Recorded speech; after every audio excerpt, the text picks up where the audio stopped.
managed to do the same thing with Spargo, he's going to be jumping around between explosions for sure.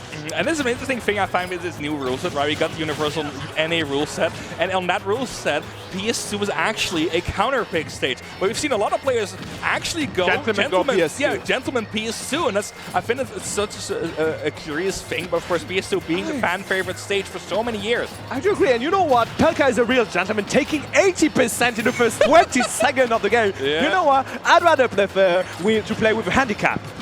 Okay, but now he got a landing situation here. Gets the back Landing? Spargo. Where is he landing?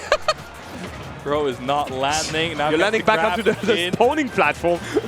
Oh my god, 155, and it's still going. Oh, you said he was places, bro, but Cloud's ass was not in, bro, and it shows. We already got the first stock here, and no big damage being done to Spargo. Now gets something going, but it's all these like small chips and the hits. I have a small game here for people that are watching the game from their home. Please count the number of times Pelca just exploded thanks to his own grenade, because I think that's at least a 6th one we got there. That's the code. That's the snake tax.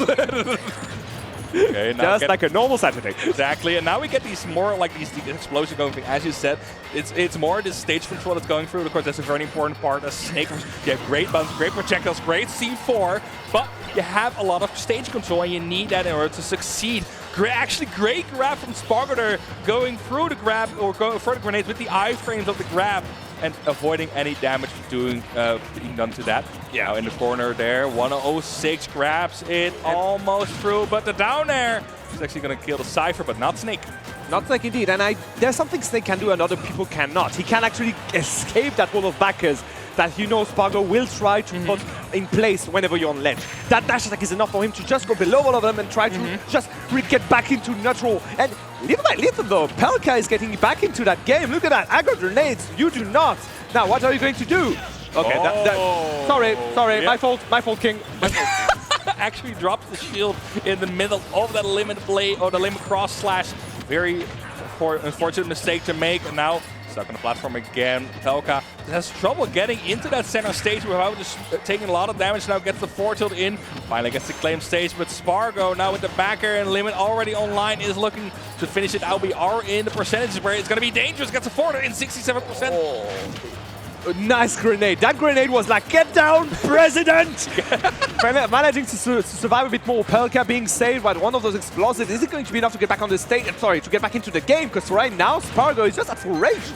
He throws him off stage. First, Cloud's had a recovery that is exploitable, especially by Nikita. Going to try and go for the 4-tilt, gets it, and it's going to be last stock situation. Despite of the first stock look, Pelca actually making a great comeback here. 106 is on the ledge, but the damage is rolling in his favor now. But high recovery. Very high recovery indeed. You want to go up there, I can help you out.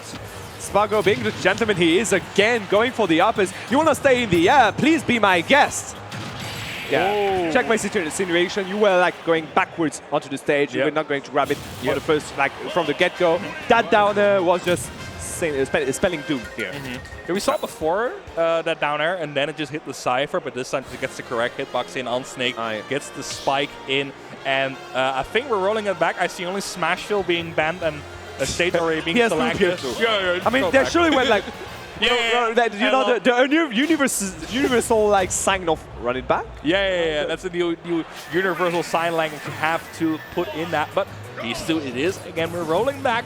This time it is going to be the correct counter pick here. But of course, we've seen how Spargo can act on the stage, and especially those landings have been very hard for Pelca. Indeed, and that grenade didn't want to go off. He was like, "I'm going to stay next to you, boss." See, Daho, and I need to tell you something. I have the object permanence of a toddler. Yeah? See that C4? Yeah. I can tell you now, I will forget it exists. Oh, okay. Right? Okay. That's my issue with I mean, it's not there anymore. So That's it. But I get what you mean. You get what I mean? It is a tricky part of the matchup. You have to be aware of that. It's another skill. Like, we have item play, of course, but it's also like object permanence, knowing where C4 is, knowing where traps are. Where did that one come from? It is hard to keep track of, especially if it's hidden. Like, I think it is somewhere still on the platform now. Where is it? I think it's on the left platform. See, you didn't even know yourself. I know where Spargo is, though. Yeah, he's dead.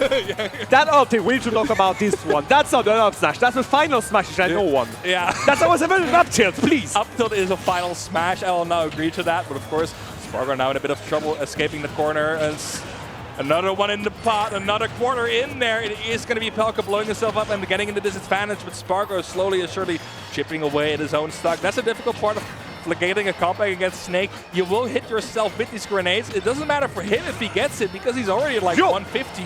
Okay, that was sexy though. That was very sexy recovery. Completely unnecessary and completely not like worth it yet. I mean, it was necessary because... Yeah, it was necessary. Yeah. But inefficient in the end. He did die. Yeah. But that was sexy. It was extended. It was extended. We got more playtime, more out of the quarter. All right, and did Spargo gets back into the stage, sorry, in the game. But that C4 was again having a very large blast zone, and Pelca keeps his lead. Okay, he's so lucky he dropped the grenade there. Yeah, definitely. But he would have exploded up there. He was so lucky to drop that grenade, or else he would have KO'd himself with the grenade in hand. Now Spargo looking for a way to finish it off, gets the forwarder. That's a good way to do it. It out and gets the lead going. Even if it was still 126 on Spargo. He got the lead in hand, and another forward tilt is enough to even it out again. Indeed, and only 10%, only one grenade to count on the side of Pelca here. Pelca defending himself quite well, if I may say. Yeah, so looking like a whole different story than game number 1. We saw him kind of struggling. How do I get into Spargo? How do I engage this cloud? And now it's a lot more of, okay, I'm going to just wall this off. I'm going to play some explosives here. And I'm going to play around how Spargo goes around that. Now, sadly, Spargo advances through to all the minefields he's been laid out. And it is still a small lead for Spargo, but the grenades are adding up. Gets the forwarder in and the upgrade.